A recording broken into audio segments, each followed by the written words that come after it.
धर्म हूं, मुझे जानने का अधिकार धरती के सभी प्राणियों को है। समय के आपाधापी से निकलकर समय समय पर मैं अपनी उपस्थिति दर्ज करवाता रहता हूँ। इस धरती पर मेरी स्थापना बारंबार होती रहती है। मेरा कोई रंग रूप और आकार नहीं है, मैं निराकार हूँ। मेरा ही एक रूप प्रत्यक्ष भगवान भास्कर है, जिनसे संसार में अमृत बरसता है।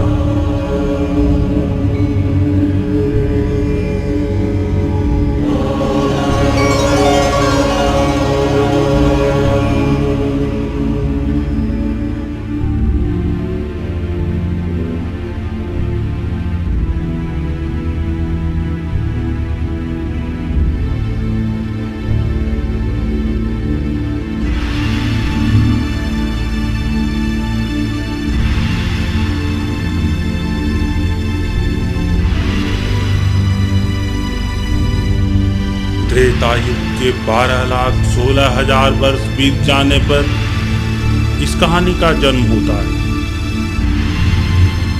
उस वक्त एक महान राजा बहुत ही पीड़ादायक पल से गुजर रहा था।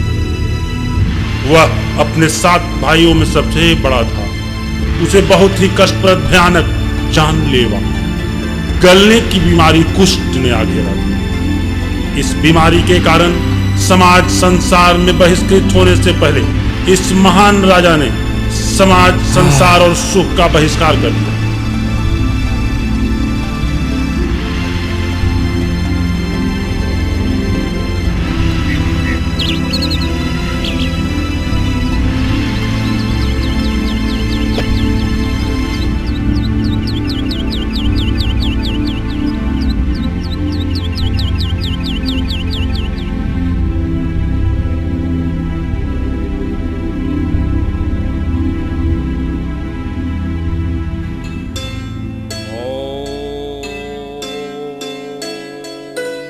उदयगिरिं भास्करं पद्महस्तं निखिलभुवननेत्रं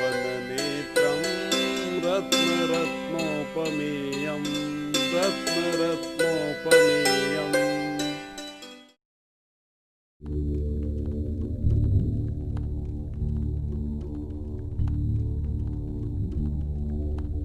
एक सुबह किले का बड़ा फाटक खुलता है।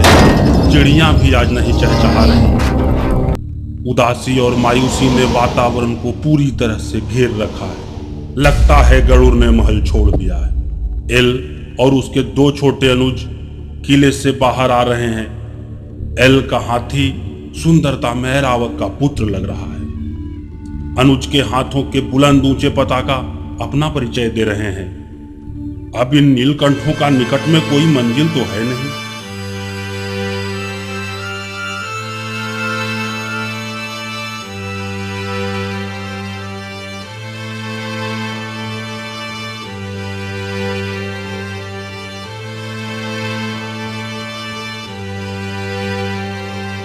दिन, महीने, साल इनका काफिला चलता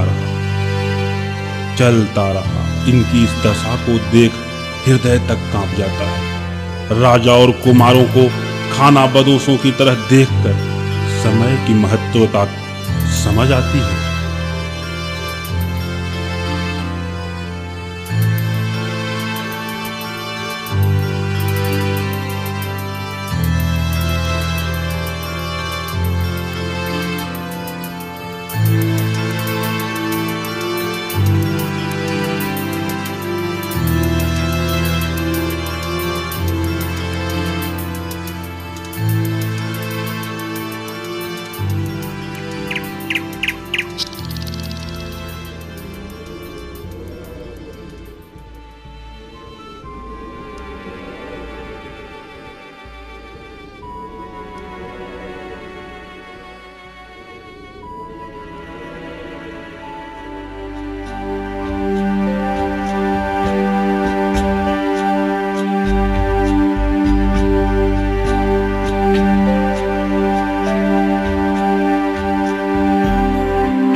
महाराज के चरणों में दास का प्रणाम।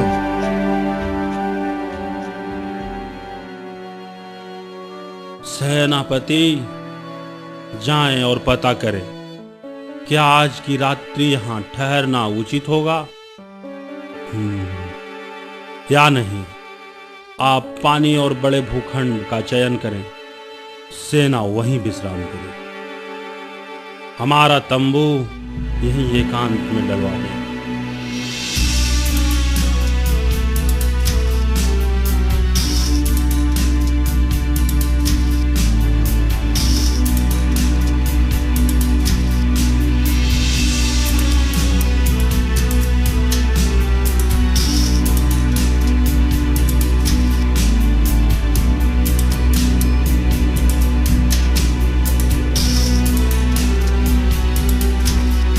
उधर एल की छावनी में बैठे सभी आगे की यात्रा का लेखा जोखा कर रहे थे।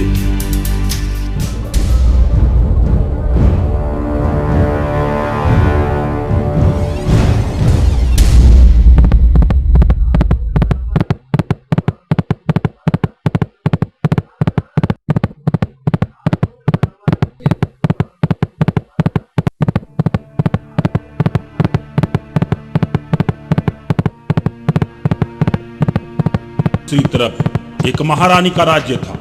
उसके गुप्तचर ने उसे संदेश दिया। महारानी की जय हो, आपके चरणों में दास का प्रणाम। महारानी, किसी बड़े देश के राजा और राजकुमार अज्ञात कारणों से पहाड़ी वाले मैदान पर सेना सहित डेरा डालकर बैठे हैं। जाओ, पहले उनके आने का कारण पता करो।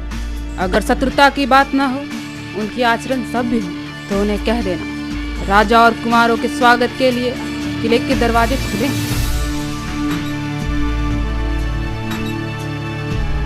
जी महारानी।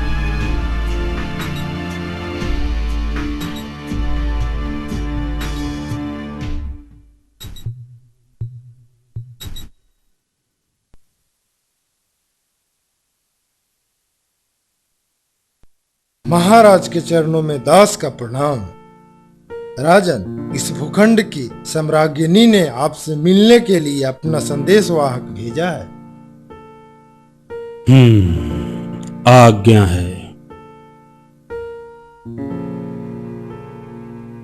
महाराज जी की जय हो।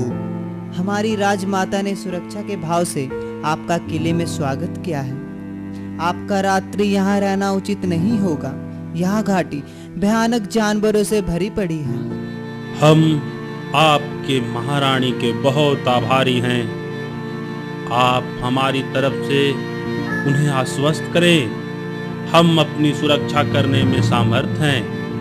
हम वैभव का त्याग कर अपने राज्य से चले हैं, इस कारण किले में नहीं आ सकते। हमें क्षमा करें। हमारी तरफ से महारानी कोयल का प्रणाम कहें। अब आप जा सकते हैं।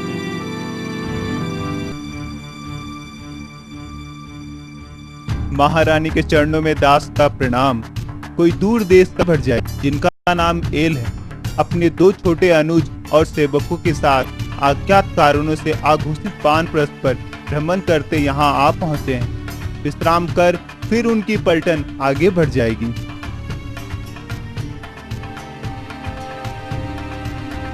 ठीक है, हम आश्वस्त हुए। पहरों को और कड़ा कर दिया जाए। जनता को सावधान और सेना सतर्क रहे। सेनापति जी, पहाड़ी के उस भाग पर आप कड़ी नजर रखें। जी महारानी, हमारे गुप्तचर पल पल की खबर हमें दे रहे हैं और स्वयं हमारी नजर भी उनकी गतिविधि पर है।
अरे इतने शेरों को किसने मारा? आओ आओ सभी देखो, क्या देखा है कभी ऐसा नजारा? उस वीर योद्धा की तलाश करो, पुरस्कृत करो। इन निर्बच्चियों ने दिन में भी हमारा काम धंधा बंद करा रखा था।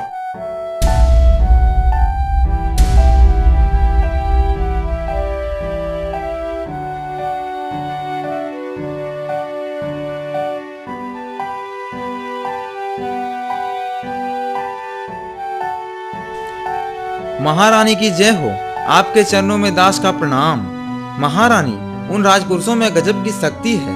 तीनों भाई एक से बढ़कर एक योद्धा हैं। तीनों स्थान पर मरे गए शेर पाए गए हैं, जो उन्हीं भाइयों ने एक एक कर मारे हैं।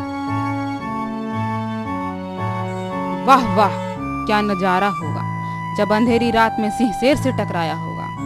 अति उत्तम। उनके सम्मान की तैयारी की जाए।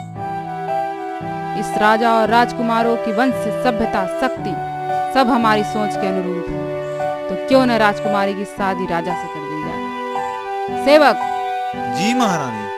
अति शीघ्र जाओ और राजपुरोहित जी, महामंत्री जी को दरबार में आने का संदेश दो। पुरोहित जी और मंत्री जी, आप जाएं और महाराज एल को हमारी इच्छा से अवगत कराएं। भगवान गणेश की दया हो और आप शुभ समाचार दें। जी महारानी। उधर एल की छावनी में बैठे सभी आगे की यात्रा का लेखा जोखा कर रहे थे। महाराज जी की जय हो। महाराज, इस राज्य के पुरोहित और महामंत्री आपसे मिलना चाहते हैं। आज्ञा है।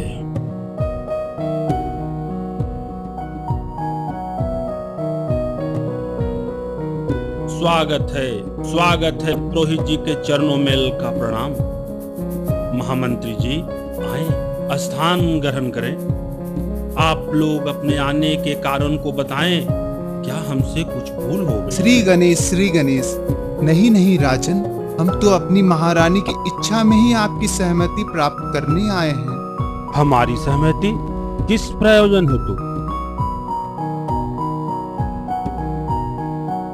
धीरज धरे राजन। हमारी महारानी अपनी पुत्री का विवाह आपसे करने हेतु निवेदन किए हैं। इस शुभ कार्य में आप हमारी सहायता करें। क्षमा चाहता हूं। मैं विवाह कर ही नहीं सकता। मेरे जन्म जन्मांतरों के पाप ने अपना खाता खोल दिया है। मैं व्याधि ग्रसित हूं, इस कारण मुझे क्षमा करने का कष्ट करें। बड़ी दुख की बात है राजन, पर विधान के आगे हम सभी बाधित हैं। पर राजन, अगर इस शुभ कार्य को आपके जगह आपके अनुज द्वारा पूर्ण किया जाए तो कैसा रहेगा? अगर आपकी आज्ञा हो तो। क्या कहें, मुद्दतों से यह दिन देखने को हम ललायित हैं। आप शुभ समय देखकर हमें सूचित करें, हम बारात लेकर आ जाएंगे। फिर एक दिन बारात सजती है, बड़े धूमधाम से बारातियों का स्वागत होता है। किले में विधि विधान के साथ सुमंगली गाते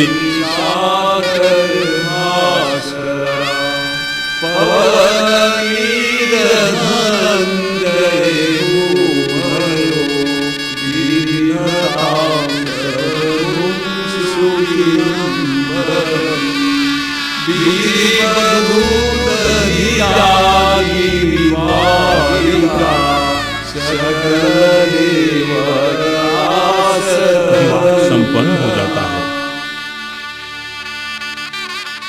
ठहरे अनुज, हमारा आशीर्वाद सदा आपके साथ है। अब आप हमारे आदेशानुसार यहाँ का कुछ कर्तव्य पूरी ईमानदारी से पूर्ण करें।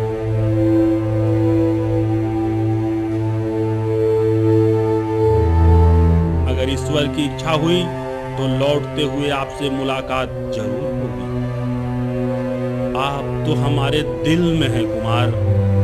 जीवन के सत्य को स्वीकार करो मेरे प्राण। राजाओं के कुछ मर्यादा का भी पालन करें अनुज। एल के प्रस्थान का वह करुण दृश्य भी आ जाता है। सभी की आंखों में ममता के आंसू छलक पड़ते। ऐसा निष्ठुर फैसला ना करे भ्राताश्री, छोटा अनुज आपका पूर्ण सेवा ना कर पाएगा। हमें सेवा से वंचित ना करे भ्राताश्री।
सेवक, जाओ एक पात्र में शुद्ध जल लेकर आओ, जरा स्नान कर संध्या। जी महाराज।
उधर पात्रिले सैनिक जल ढूंढता रहा, पर जल मिलने का नाम ही नहीं ले रहे। एकाएक छोटी तालाब उसे दिखाई पड़ी, जहां 8-10 बराह अपने बच्चों के साथ कीचड़ कीड़ा कर रहे थे। वहीं एक किनारे से पात्र भरकर वह ले चला।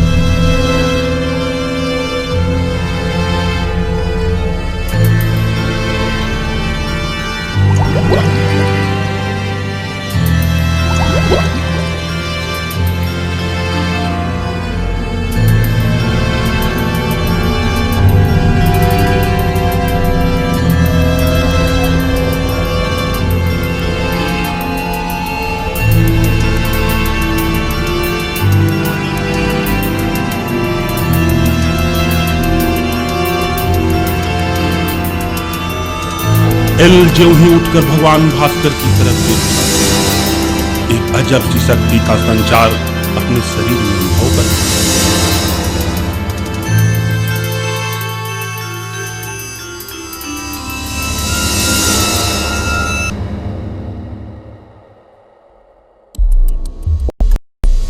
जल के पास पहुंचकर हाथ मुंह धोने का यत्न करता है।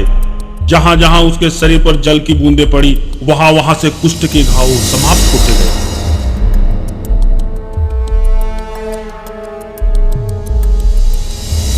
यह देख एल बदहवास सा चिल्लाने लगा, चमत्कार चमत्कार सैनिक, मेरे जल के लाने वाले को सशरीर मेरे सामने लाया जाए।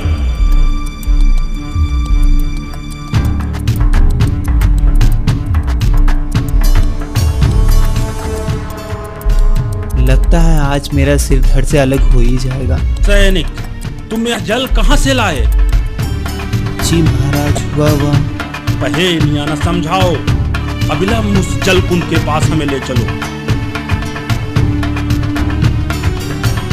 जी सैनिक महाराज। एल को लेकर उस गड्ढे रूपी तालाब के पास पहुंचा।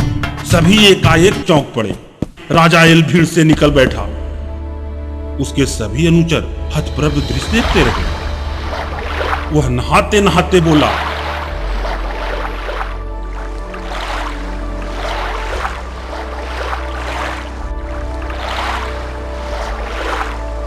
आइए आइए, आप लोग भी इस अमृत जल को अपने शरीर में लगाएं। यह ईश्वर का आशीर्वाद है, यह अमृत औषधि है। आज मैं धन्य धन्य हो गया। हे प्रभाकर, हे दिवाकर, प्रभु भगवान भास्कर, इस मनोहरी संध्या बेला में आपने मुझे पाप मुक्त कर कंचन काया दिया है। आपके इस दया से मैं कृत हो गया हूँ प्रभु। आज मैं आपको संध्या अर्घ देता हूँ। हे अरुण, आप स्वीकार करें।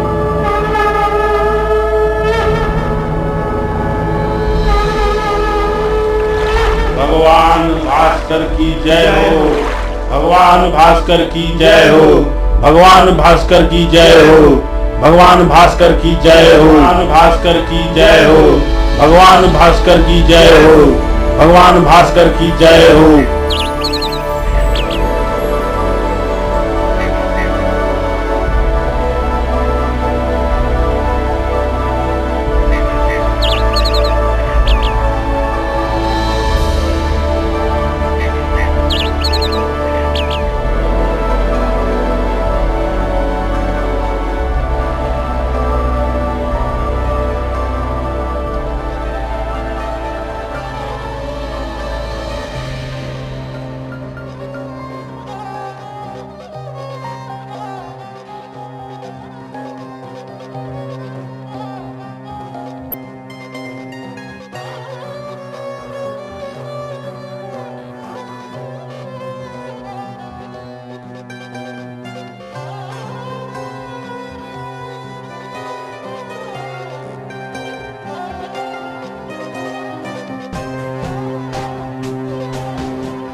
द्वारपाल, द्वारपाल।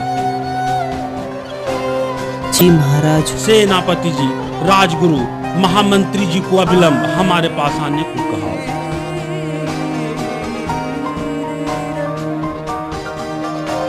आपको एक गंभीर समस्या होने के कारण बुलाना पड़ा। जो अद्भुत चमत्कार मेरे साथ हुआ आप सभी ने देखा, पर कुछ रह गया है जो आपकी दृष्टि में ना आ सकी। भगवान सूर्य ने मुझे पूर्ण कंचन नहीं किया है। मेरे कमर पर सिक्के भर दाग अभी भी बाकी है। क्षमा महाराज, यह संभव कैसे है? भगवान का वरदान अधूरा नहीं हो सकता। लगता है अभी और शुभता बाकी है और कुछ शुभ होने वाला है। महाराज, रात्रि बहुत गहन हो चुकी है। चिंता छोड़ आप विश्राम करें। सब कुछ भगवान भास्कर पर छोड़। उत्तम, आप सभी भी आराम करें। प्रातः प्रभु प्राणनाथ से ही इसका हल पूछूंगा।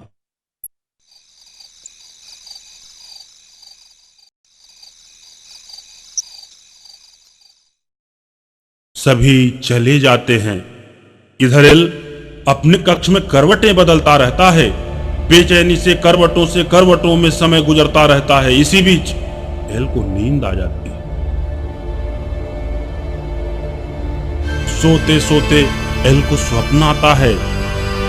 उसमें भगवान भास्कर खुद एल को संबोधन करते हैं। उठो राजन, उठो राजन, तुम्हारे जन्म जन्मांतरों के पाप भी नष्ट हो गए हैं। आज से तुम्हारा नया जन्म है वत्स।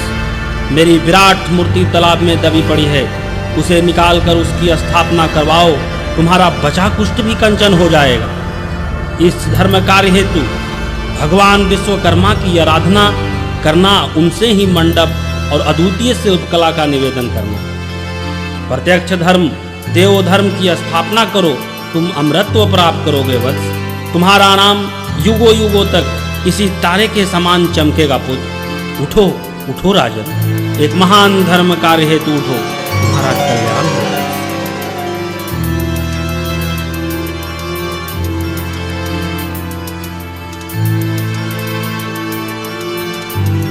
हड़बड़ाकर एल उठ बैठता है। द्वारपाल, द्वारपाल, सेनापति जी, राजगुरु, महामंत्री जी को अविलंब हमारे पास आने को कहा। आए आए अनुज, आप यहाँ मेरे पास आकर बैठे। हे मेरे प्राण, अब मैं अपने भाइयों को स्पर्श कर सकूंगा। अब मेरे स्पर्श से कोई दोष उत्पन्न न होगा। मैं भी प्राणों से प्रिय अपने भाइयों को कलेजे से लगा सकूंगा। श्री गणेश, राजन, भगवान सूर्य की कृपा से अब सब शुभ शुभ ही होगा। आप बड़ों के आशीर्वाद से ही यह संभव हो पाया है गुरुदेव। रात्रि आप सभी के जाने के बाद मैं सोने की चेष्टा करता रहा, पर नींद नहीं आ रही थी। फिर पता नहीं मैं कब सो गया। उन महान जगत के प्राण की प्रतिमा उसी अमृतमय जलकुंड में है। उनको निकाल यहाँ स्थापित करना है।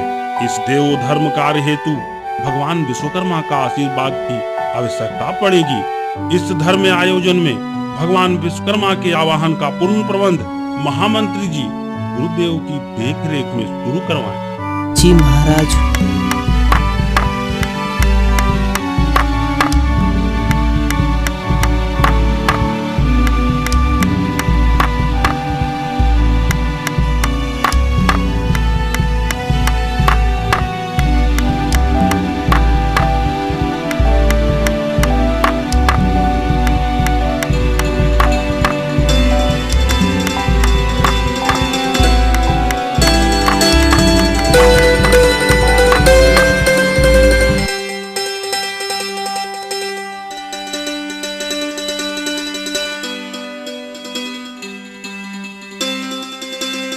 यज्ञ वेदी बनाकर मनोरम कुटिया समान जगह पर 101 पंडितों ब्राह्मणों द्वारा मंत्रों का उच्चारण आरंभ हुआ। राजाएल यजमान की जगह बैठा।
हम आपसे प्रसन्न हैं राजन। किस कार्य हेतु हमारा आवाहन किया है?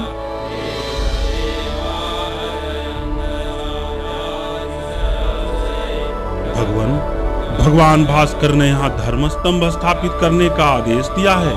उन्होंने ही मुझे आपका दया पात्र बनने का परामर्श दिया है। बुलंद स्तंभ स्थापित करने में आपके आशीर्वाद की अत्यंत आवश्यकता है प्रभु। तथास्तु राजन, कुछ ही समय में भगवान भास्कर के बुलंद स्तंभ आपके सामने होगा, जो अपनी कला, कसावट और शिल्प में बहुमूल्य होगा। तथास्तु राजन।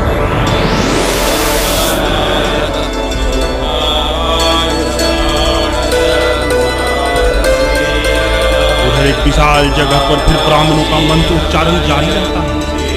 यज्ञ में आहुति पड़ती रहती है।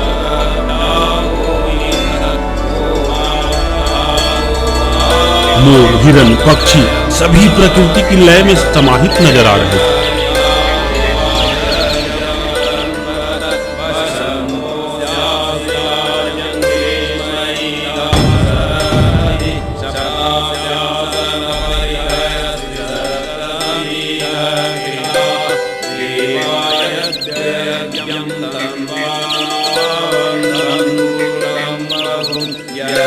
उधर बहुत से लोग कवायद करते रहते हैं।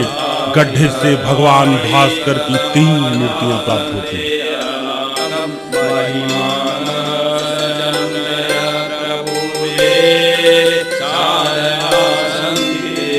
अनंत पाताल लोक में एक भव्य धर्म स्तंभ के निर्माण कार्य महान नागसूत्रकारों द्वारा आरंभ हो जाता है।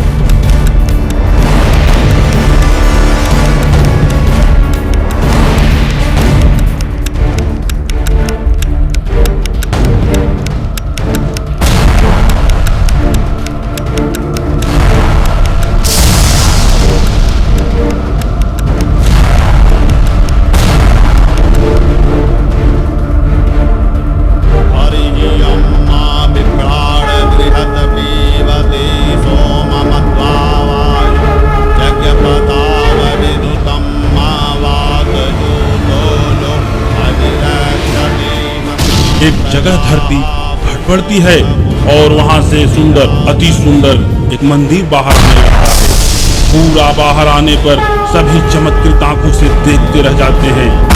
एक सभी प्राणी जय जय जय कहते हैं।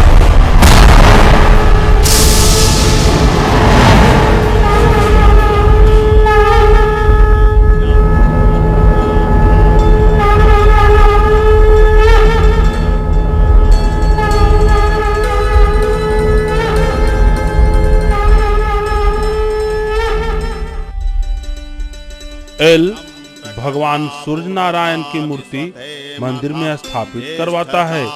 वेद उच्चारणों के साथ भगवान की मूर्ति जो मंदिर में है उसकी स्तुति होती है। प्रसाद बढ़ता है जो आज तक निरंतर जारी है। जब महाराजा एल के साथ यह चमत्कारिक घटना घट रही थी उस समय ग्रहों का योग भी बड़ा ही शुभ फलाफल देने वाला था। प्राचीन काल से कार्तिक और चैत मास के षष्ठवी और सप्तमी तिथि सूर्य उपासकों के लिए अति महत्वपूर्ण दिन है। एक तपस्या महान छठ व्रत इसी तिथि को मनाया जाता है। भव्यता का अद्भुत नजारा देखने को मिलता है। बिहार का पावन पर्व छठ एक तपस्या, भक्तिपूर्ण सूर्य आराधना है जो प्राचीन समय से लोग श्रद्धापूर्वक करते आ रहे हैं। आज छठ के विहंगम दृश्य को देखकर नैना भी पुलकित हो जाती है। आज वर्ष में 2 बार छठ पूजा देवभूमि पर बड़े ही उल्लास से मनाई जाती है। इस वक्त देव में 5 से 11 लाख जन समुदाय देव की गोद में बैठकर परिवार समेत आदित्यनाथ का आशीर्वाद प्राप्त करते हैं। धन, लक्ष्मी, गृह, शांति, पुत्र, वंश, बेल आदि अनेक प्रकार के आशीर्वाद प्रत्यक्ष भगवान भास्कर से लोग यहाँ हाथों हाथ प्राप्त करते हैं।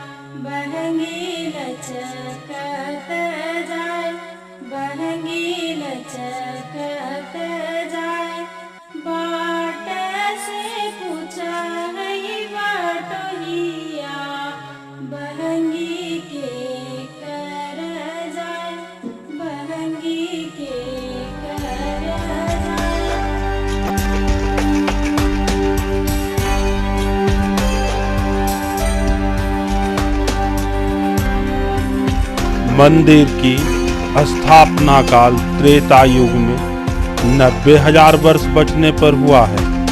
त्रेता युग 12,96,000 वर्ष का था। द्वापर में 9,64,000 वर्ष थे। वर्तमान कलयुग का 5,097 वर्ष बीत चुका है। एक माघ बसंत पंचमी संवत 248 को देव सूर्य मंदिर को बने 9,46,000 वर्ष पूरे हो चुके हैं।